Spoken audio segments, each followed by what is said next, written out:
Today we're talking about region and place. In other words, the big picture and the little picture. Matter of fact, let's take a closer look. Wow, that was an up close look at region and place, the big and the little picture. Matter of fact, let's take an even closer look. Let's roll the title.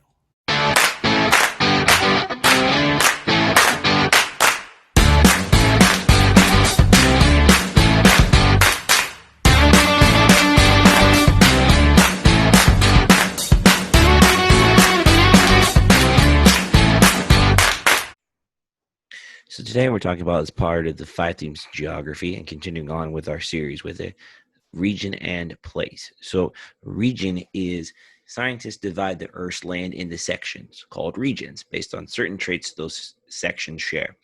Regions are certain traits that divide the Earth into sections, in other words, in the short version. So regions can be categorized and created based on same climate, so weather trends, location, where it is, as we talked about in the last episode, and languages and cultures of the people. It can even be landforms, mountains, or plains, or wetlands, or deserts. So region is a very large variety. It's a very big picture aspect. So examples of this are the continent of North America and South America. They're based on location solely on the map, any of the 7 continents of the world. It could also be Latin America. Latin America is grouped not because of its continent or where it's at as a terms of location, but primarily as Spanish-speaking countries because of their cultures very much alike. So this is where we start to begin to categorize characteristics that we know for a fact are very much alike, if not similar, not necessarily the exact same, but pretty close. An example of this historically is the regional map of the United States. This has been formed over time as a result of expansion in the United States. And in fact, you learn about this later on in U.S. history. But one of the things in U.S. history regarding this map is that it's primarily noted that these sections eventually would lead to some unrest and some strong dividing lines when it comes to the American Civil War. So this is a large historical example of region. Region can also be grouped very hostily in force.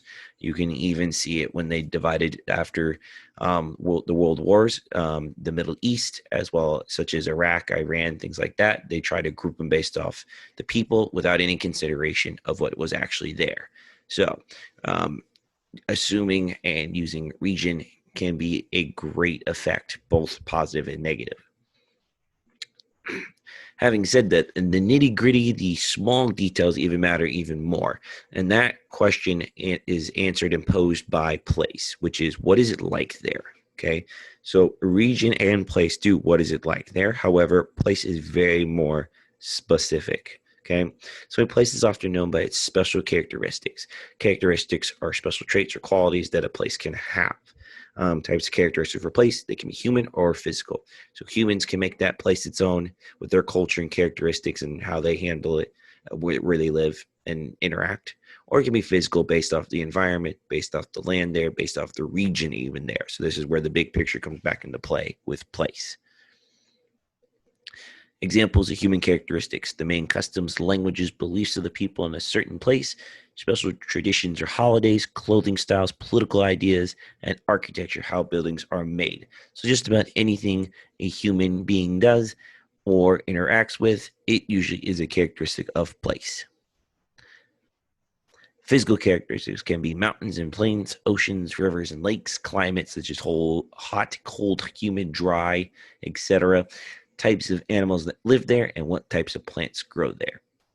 Matter of fact, to look a little bit closer at region and place, we'd like to look at a segment we like to call What If? What if? So today's What If is based around region and place. What if a region was based around the Hunger Games? If you think about it, Hunger Games were broken up into districts. They volunteered people as tribute. They formed their own culture within an area because they were confined to the district due to President Snow and anybody that worked for President Snow. So what if a region really was Hunger Games and Hunger Games was a region? What if a place was determined by what people wear or how they talk? If you think about it, we do this all the time. What people wear, the latest Air Jordans, the latest other Converse shoes, who's playing Fortnite, who's doing the latest TikTok. What are we wearing in terms of clothes?